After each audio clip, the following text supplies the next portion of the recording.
Ramit Sethi has turned from a geeky little Indian kid into one of the major personal finance gurus of the 21st century.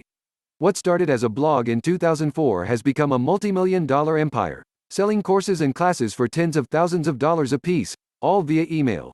I got I Will Teach You to Be Rich for Christmas last year, and liked his funny, sarcastic writing style along with his no BS tips. I reread the summary on Blinkist today, and want to share 3 major learnings with you. 1. You're the only one responsible for your financial problems. 2. Know how much money you have coming in and then automatically direct it where you want it to end up. 3. Start investing today, even if it's just $1. Let's go. Lesson 1. Start taking responsibility for your money. Much like Rich Dad Poor Dad, this book starts with a necessary reminder to start accepting you're the one in the cockpit when it comes to your money. Most people agree that they should exercise more, or are supposed to eat less junk food. Even if they can't make the change, at least the insight's there. But have you ever heard anyone say, I really need to get better at handling my money? Rarely. Because no one likes to admit that they're bad with money. Even though a lot of people are. Yes, there are plenty of people and factors to blame. Like the media, confusing you with all this contradictory information. Or the education system, which never taught you how to spend your money, save it, let alone invest it. But excuses will always stay what they are, excuses. No matter how right they might be. Saving and investing money is scary, and you might lose some money, but better to lose it now, rather than tomorrow. The younger you are, the more risk you should take on, because it's still easy for you to make back the money. And even though it will take a while to see results, if you can only afford to invest a little, you should never neglect the power of compounding interest. So stop making excuses, and start taking responsibility for your personal finances. It's the first step towards getting rich. Lesson 2.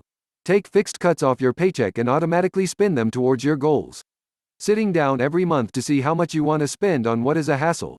No one wants to do that. Which is why Ramit suggests a conscious spending plan.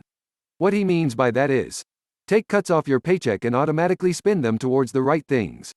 For example, use 60% of your income to pay fixed costs, like rent, utilities, food and your credit card bill. Then, invest 10%, for example in stocks, your 401k, or Roth IRA. Save another 10% for vacations, Christmas presents and unexpected costs. This leaves you with 20% of your money, which you can spend on whatever you like, guilt-free.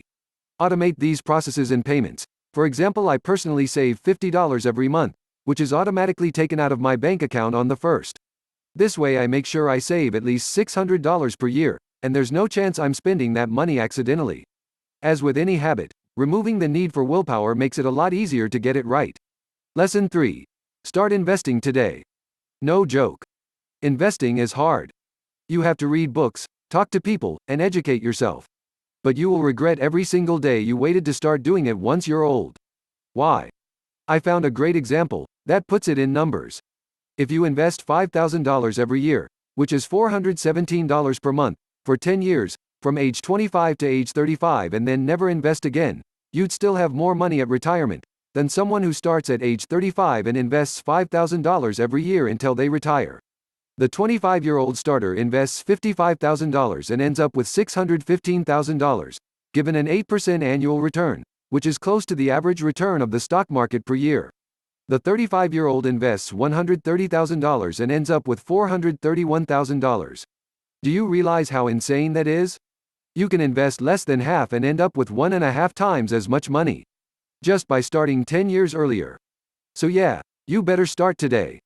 I Will Teach You to Be Rich suggests maxing out your 401k to get the maximum from your employer.